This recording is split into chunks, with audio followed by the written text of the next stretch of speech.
Ազգային ժողովի հարգելի նախագահ, հարգելի փոխխոսնակներ, հարգելի գործընկերներ, սիրելի ժողովուրդ։ Մեր ընդդիմադիր գործընկերները մոտենում են այս ամբիոնին, խոսում են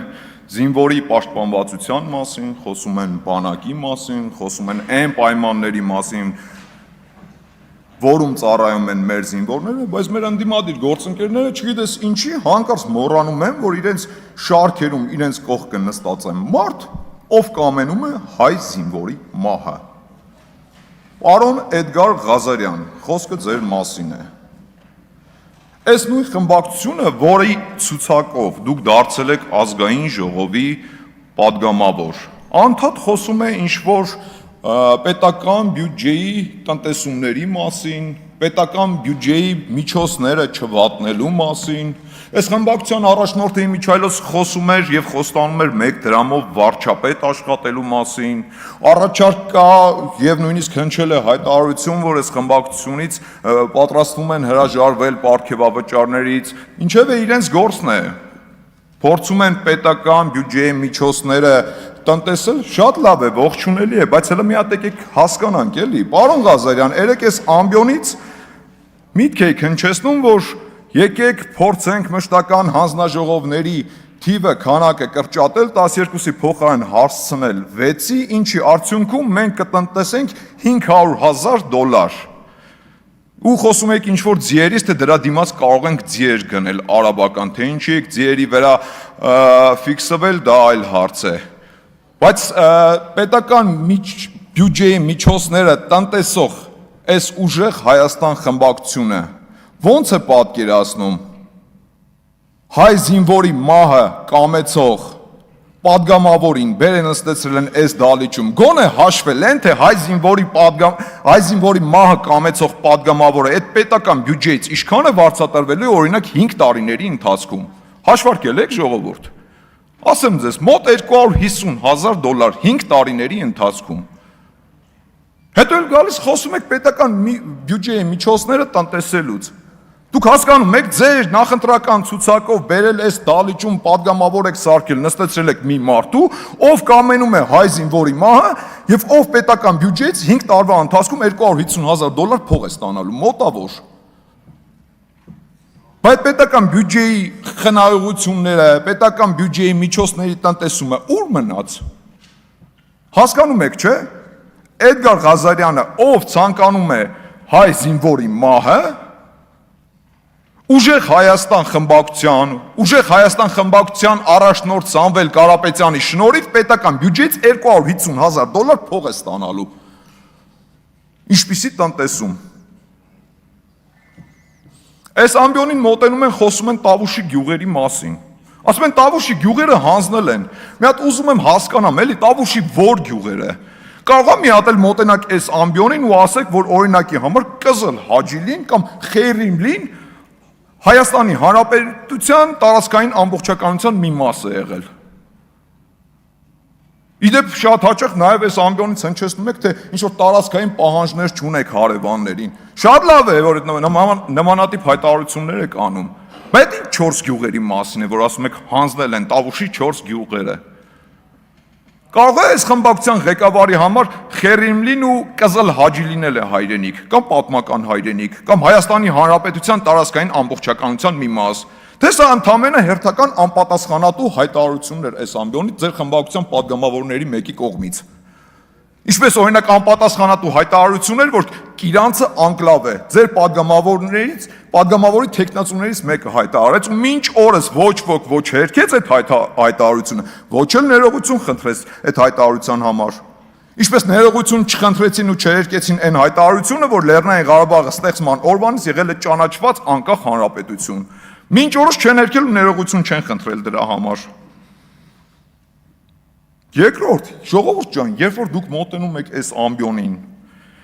ինչ որ սիրուն սրտաճմլիկ բառերով ասում, խոսում, փորձում եք ներկայացնել թե իբրև թե մտահոգված եք մեր պաշտպանական հարցերով, մտահոգված եք հայ զինվորի նիստուկացով, մտահոգված եք մեր պաշտպանական դիրքերով, ձեռքբերումներով, զինտեխնիկայով, ժողովուրդ դուք ընդհանրապես երևի նաև մոռացել եք, թե որտեղից է սերվում ձեր քաղաքական ուժը, ձեր կուսակցությունը։ Ձեր առաջնորդի հարազատ եղբայրը եղել է Սերժ Սարգսյանի ՀՀԿ խմբակցության ղեկավարը, եղել է Սերժ Սարգսյանի աշխատակազմի ղեկավարը, անմիջականորեն կատարել է Սերժ Սարգսյանի կողմից տրված հանձնարարականները։ Հիմա եկել եք ստեղ ձևացնում եք, թե իբրև մտահոգված եք Հայաստանի պաշտպանական հարցերով կամ հայ զինվորի մասին եք մտածում։ Մոռացել եք այս կանսերվի կոկոշները, որով կահավորված էին մեր դիրքերը։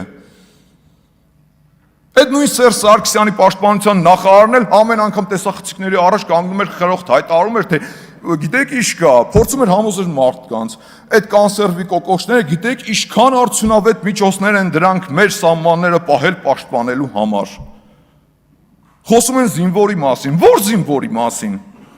Այն զինվորների մասին, որ որպես բանվորական աշխատուժ ձեր հրամանատարները, ձեր գեներալները տանում էին որպես բանվորական ուժ աշխատացնում էին իրանց վիլաները սարքելու վրա։ 3-4 հարկանի վիլաներ եք սարքում։ Հայաստանի պաշտպանական դիրքերը կանսերվի կոկոշներով կահավորում էիք,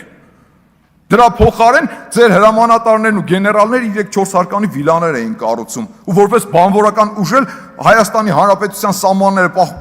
պահպանող ու պաշտպանող զինվորին էին օգտագործում։ Այդ զինվորի մասին եք փորձում հիմա հոգ տանեք։ Այդ է ձեր հոգատարությունը։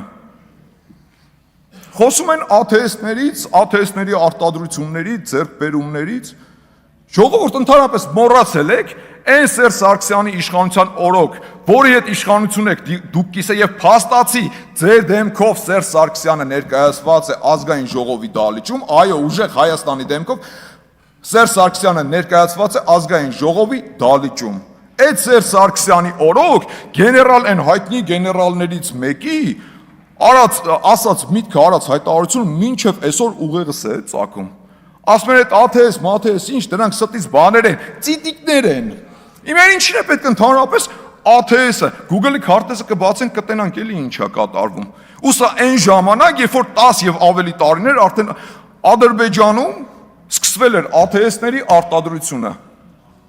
Այս խմբակցությանը Հայաստան դաշինքին ընդհանրապես չեմ էլ ուզում անդրադառնամ։ Ժողովուրդ, մի մոռացեք երբեք։ Հայաստանի եւ Ադրբեջանի միջև ռազմական բալանսը խախտվել է ձեր առաջնորդի Ռոբերտ Քոչարյանի իշխանության օրոք։ Այն իշխանության օրոք, երբ որ հարստահարվում էր Հայաստանի Հանրապետությունը, պետական բյուջեն ու ռազմական բալանսի այդ դիսբալանսը երկու պետությունների Հայաստանի ու Ադրբեջանի միջև գնալով էլ ավելի էր խորանում։ Չէ՞ դե կարևորը Տանզանիայում պաշտոնաթողությունից հետո առյուծ սպանելու թամբելն էր։ Ու հա, վերջում անպայման վրան նստելն ու նկարվելը։ Խոսում են պաշտպանական հարցերից, խնդիրներից։ Նախընտրական քարոզարշավի ժամանակ այս մարդիկ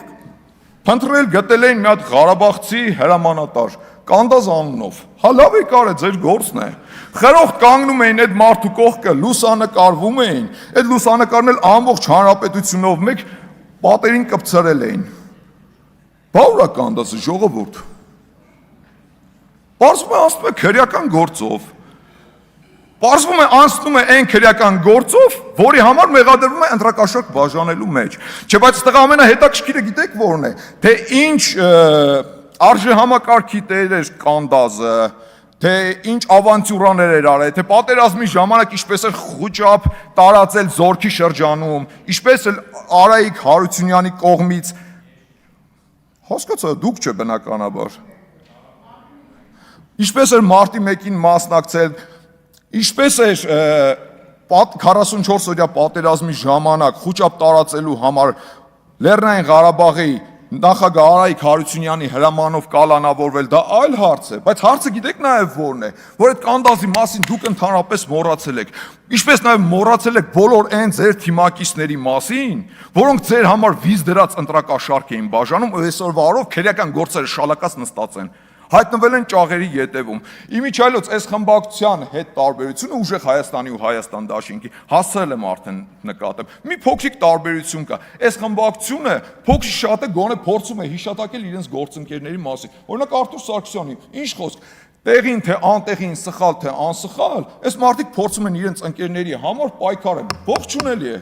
բայց այս դեպքում ժողովուրդ դուք հասկանում եք, դուք հարյուրավոր մարդկանց ճակատագրեր եք եղել։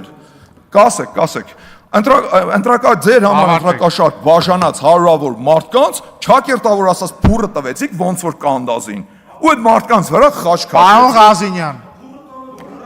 ինչ, մի վարքյան էլի, մի վարքյան, պարոն Չախոյան, խնդրում եմ ավարտեք ձեր ելույթը, ավարտեք ձեր միտքը։ Եվ որպես ելույթի ավարտ, հարգելի ընտրակաշարքով այս դալիճում հայտնված падգամավորներ, հանգիստ եղեք, ոնց որ ձեր գործընկերներն են ընտրակաշարք բաժանելու համար պատասխանատվություն կերում։ Ի վերջո այդ պատասխանատվությունը հասնելու է նաև ձեզ։ Շնորհակալություն։ Շնորհակալություն։ Պարոն Ղազինյան, տեղից մի ընդհատեք ելույթ ունեցողին։ Դուք ինձ մի ասեք, ես ինչ անեմ, փուրը տալը վիրավորական արտահայտություն չի։ Արդյոք դա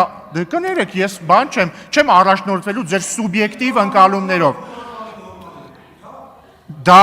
արտահայտությունն է, որը կարող է ձեզ դուր չգալ, բայց դա վիրավորական արտահայտություն չի ու պետք չի ինձ տեղից պատասխանել։ Ու սրանից հետո ելույթ ունեցողներին չընդհատեք։ Ես կընդհատեմ, երբ որ հարկ կհամարեմ, այդ թվում ձեզ։